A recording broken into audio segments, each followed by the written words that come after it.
भाइयों, अगर हमारे साथ विश्वास किया गया होता, हमारे विश्वास की रक्षा की गई होती, जनता के विश्वास की रक्षा की गई होती, तो ना तो आज डॉलर के मुकाबले हमारा रुपया 1300 गुना गिरता, ना हमारी जीडीपी कम होती, खराब होती, ना हमारा देश गरीब होता, और ना ही जो पैसा हमको देने का या रुपया देने का बैंक ने वादा किया है गवर्नर के प्रॉमिस के ज़रिए, वो भी दिया जाता होता। तो इन तीनों कामों में से कुछ भी नहीं हो रहा है।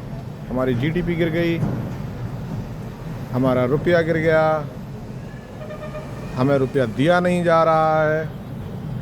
तो ये विश्वास तो कहीं से कहीं तक नहीं है, 1% तक नहीं है, एक 0.001% भी विश्वास नहीं है। सीधे सीधे हमारे साथ धोखा किया जा रहा है, दगा किया जा रहा है। और जब हमारे साथ दगा हो रहा है, विश्वासघात हो रहा है, फिर करेंसी का क्या मतलब रह जाता है। तो अगर उनकी भाषा में भी कहा जाए, अगर अर्थशास्त्री अर्थशास्त्र को समझने वाले जो लोग कहते हैं, तो मैं समझता हूँ उनकी भाषा में भी जब हमारे साथ विश्वास बरता ही नहीं जा रहा, विश्वास किया ही नहीं जा रहा है, जो विश्वास दिलाया गया था उसकी रक्षा नहीं की जा रही है, तो फिर करेंसी का क्या मतलब रह जाता है। तो वो सब फ्रॉड है।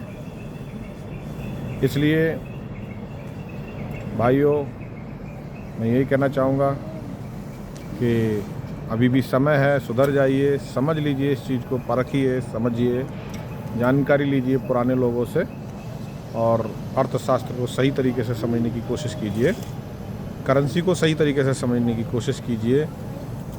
ये विश्वास और विश्वासघात वाली जो बातें हैं, इनका सही से आकलन कीजिए कि क्या विश्वास दिलाया गया था और क्या हमको दिया जा रहा है, क्या हमारे साथ किया जा रहा है। तो आपको पता चलेगा कि करेंसी के नाम पर हमारे साथ सिर्फ़ और सिर्फ दगा किया जा रहा है, धोखा किया जा रहा है, विश्वासघात किया जा रहा है, और जो कभी भी बर्दाश्त करने योग्य नहीं है, चाहे कुछ भी हो जाए।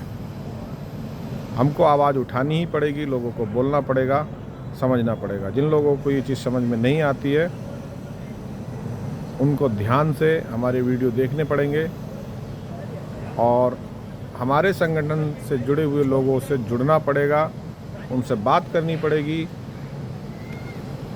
अपनी समस्याएं उनके सामने जब आप रखोगे, तो हमारे संगठन से जुड़े लोग आपकी समस्याओं का आप समाधान करेंगे, और जहां पर भी आपको कोई दुविधा होगी उसके बारे में समझाएंगे।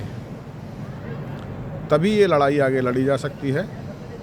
बाकी मैं यही कहना चाहता हूँ कि आप लोग सुधरिए, समझिए और देखिए कि हकीकत क्या है, करेंसी की हकीकत क्या है, इतिहास क्या कह रहा है और अर्थशास्त्र क्या कह रहा है। दोनों में तुलना कीजिए, कंपेयर कीजिए, और फिर खुद निर्णय लीजिए, खुद समझिए कि कहाँ पर विश्वासघात हो रहा है। जय भीम, जय हिंद, जय सुभाष।